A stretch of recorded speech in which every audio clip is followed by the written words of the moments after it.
কেন্দ্ৰীয় ৰঙালী বিহুৰ উদযাপন তথা অভ্যৰ্থনাৰ সৈতে মোক আজি ইয়ালৈ নিমন্ত্ৰণ কৰি তথা মৰম যাচিছে তাক লৈ মোৰ তৰফৰ পৰা সকলোলৈ ধন্যবাদ জ্ঞাপন কৰিছোঁ।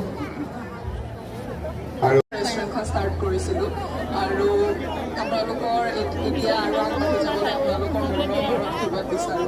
আৰু দ্বিতীয়তে এইটো ক'ব বিচাৰোঁ যে 28 জুন তাৰিখে কুকি নামৰ এখন হিন্দী বলিউডৰ বোলছবি ৰিলিজ হ'ব আপোনালোকৰ ওচৰৰ চিনেমা হলত। মোৰ ভণ্টীয়ে অভিনয় কৰিছে ৰিতিশা খান। এটা সঁচা কাহিনী, অসমৰ এটা সঁচা কাহিনীৰ ওপৰত। আশা কৰোঁ আপোনালোক সকলো লখিমপুৰবাসীয়ে চিনেমাখনক মৰম দেখাই, চেনেহ দেখাই আশীৰ্বাদ কৰে আৰু 28 জুন তাৰিখে আপোনালোকে সকলোৱে চাবলৈ যায় কুকি। ধন্যবাদ।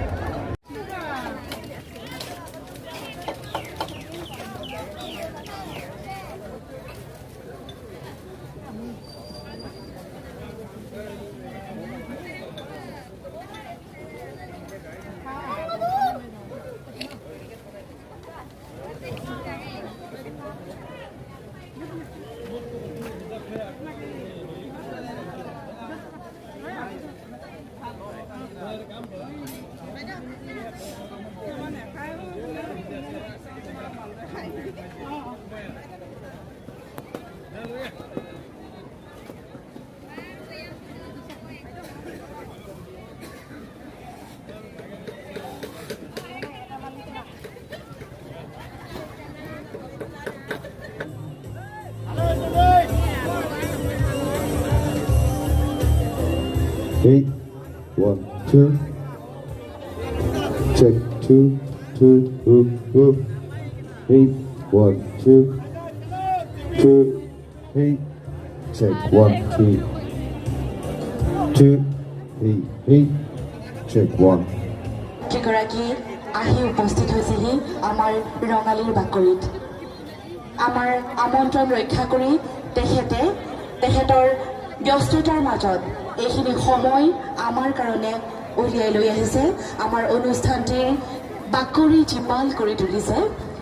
এই যুগতে মই মঞ্চলৈ আমন্ত্ৰণ জনাব বিচাৰিছোঁ সকলোৱে অধীৰ আগ্ৰহেৰে ৰৈ থকা অসমৰ বোলছবি জগতৰ জনপ্ৰিয় অভিনেত্ৰী নিশিতা গোস্বামী বাইদেউ মই এটি হাত চাপৰিৰে তেখেতক আদৰণি জনাবলৈ অনুৰোধ জনাইছোঁ। আৰু উদযাপন সমিতিৰ বিষয়ববীয়াসকলক তেখেতক মঞ্চলৈ আদৰি আনিবলৈ অনুৰোধ জনাইছোঁ।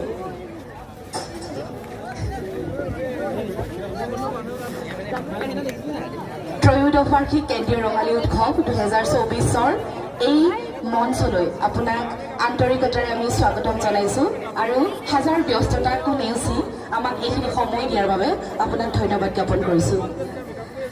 মই নিশিতা গোস্বামী বাইদেউ এখনি বিহুৱানেৰে আদৰণি জনাবলৈ অনুৰোধ জনাইছোঁ। কেন্দ্ৰীয় ৰঙালী উৎসৱৰ সভাপতি আমাৰ অতিকৈ শ্ৰদ্ধাৰ জয়ন্ত খাউণ্ড ডাঙৰীয়াক, লগতে জয়ন্ত খাউণ্ড ডাঙৰীয়াক এটি বিহুৰ উপহাৰ তেখেতক আগবঢ়াব। এয়া এখনি বিহুৱানেৰে আদৰণি জনাইছে আমাৰ কেন্দ্ৰীয় ৰঙালী উৎসৱৰ সভাপতি শ্ৰদ্ধাৰ জয়ন্ত খাউণ্ড ডাঙৰীয়াই এটি বিহুৰ উপহাৰ নিশিতা গোস্বামী বাইদেউলৈ আগবঢ়াইছে। এটি ৰহেদৈ জাপিৰে মই আদৰণি জনাবলৈ অনুৰোধ জনাইছোঁ কেন্দ্ৰীয় ৰঙালী উৎসৱৰ কাৰ্যকৰী সভাপতি হিৰণ্য দত্ত ডাঙৰীয়াক।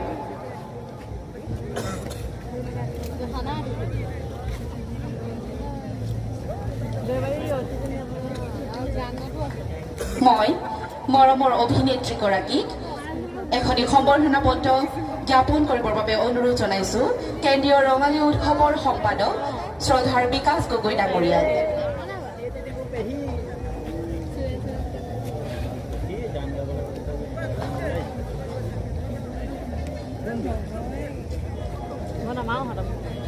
ত্ৰয়োদশ বাৰ্ষিক কেন্দ্ৰীয় ৰঙালী উৎসৱৰ এটি প্ৰতীকী চিহ্ন তেখেতক দিবৰ বাবে মই অনুৰোধ জনাইছোঁ সম্পাদক জ্যোতি দাসক। লাগি গৈছিলে আমি নিশিতা বা অলপ সোনকালে আহিব বুলি কৈছিলোঁ আৰু সকলোৰে অপেক্ষাৰ ওৰ পেলাই মৰমৰ অভিনেত্ৰীগৰাকী আমাৰ মাজত মই নিশিতা বাক অনুৰোধ জনাইছোঁ তেখেতৰ মনৰ ভাৱ ব্যক্ত কৰিবলৈ।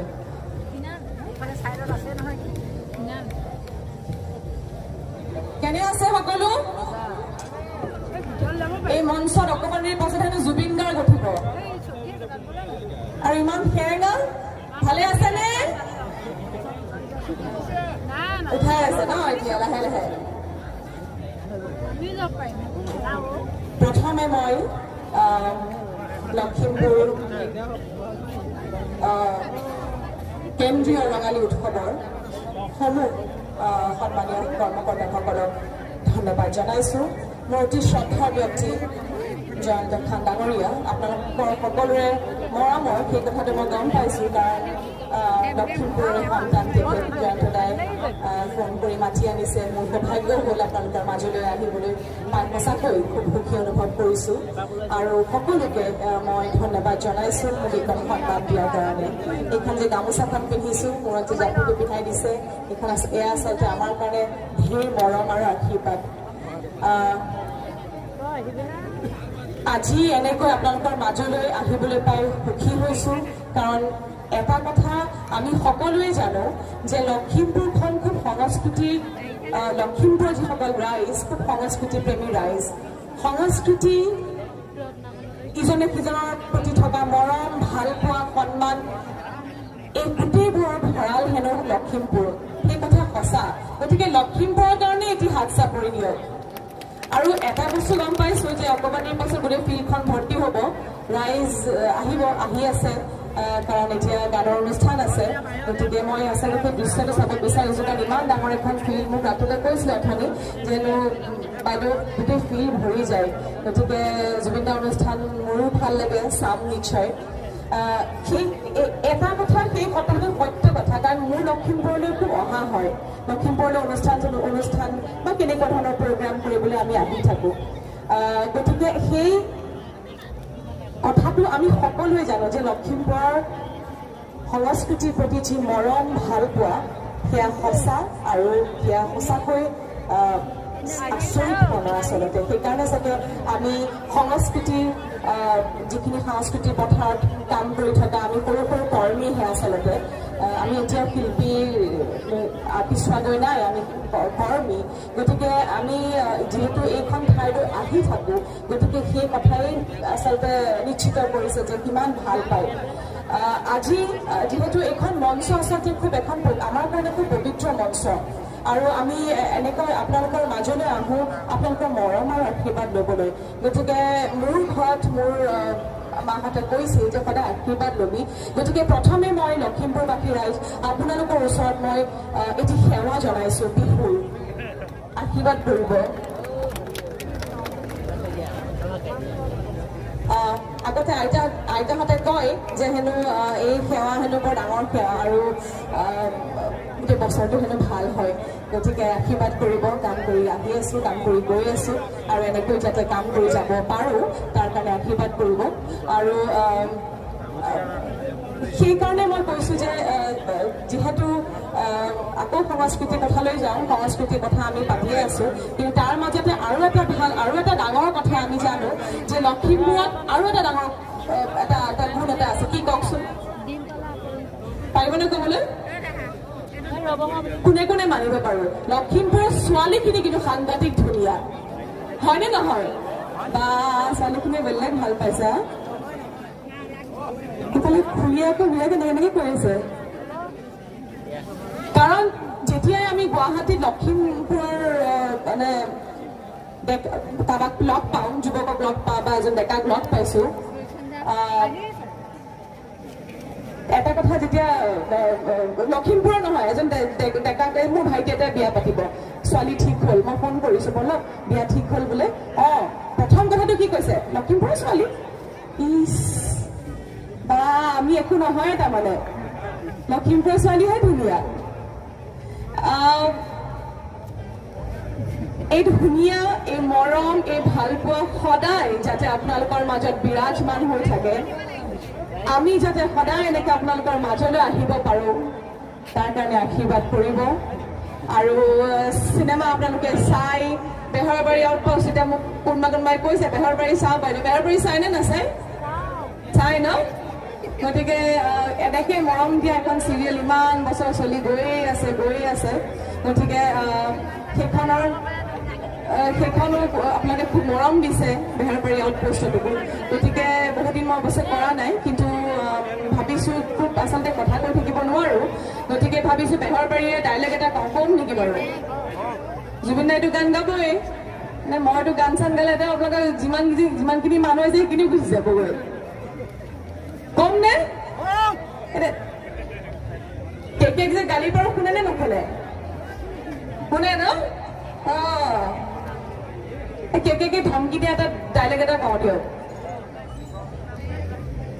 খাজনীয়াৰ লাজ নালাগে হাম এনেকে ডিউটি কৰিবলৈ আছে শুই চিটি নাই আৰু যাব চাকৰি ননসেন্স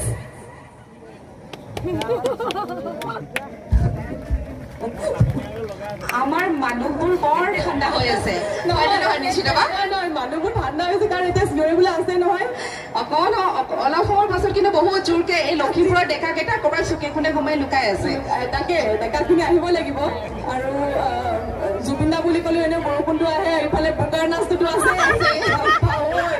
আমাৰ এইখিনিতে কিন্তু মই আপোনালোকক সকলোকে এবাৰ অনুৰোধ জনাইছো আমাৰ যিখিনি আৰক্ষী বিষয়াসকল আছে ইয়াত ৰৈ এটি জোৰদাৰ হাত চাপৰি তেওঁলোকৰ বাবে কাৰণ প্ৰতিটো সময়তে যিখিনি এই ইউনিফৰ্ম পিন্ধি ঘৰৰ পৰা আঁতৰি যি ডিউটি কৰে তেওঁলোকে গোটেই পৰিৱেশটো যি ধৰণে চম্ভালি তেওঁলোকে থাকে তাৰ কাৰণে আপোনালোক সকলোকে মোৰ ফালৰ পৰা মই সেৱা জনাইছোঁ সঁচাকৈ এইখিনি আচলতে ক'বই লাগিব ইমান সুন্দৰকৈ অনুষ্ঠানবোৰ হৈ গৈছে গোটেই অসমৰ চুকে কোণে একো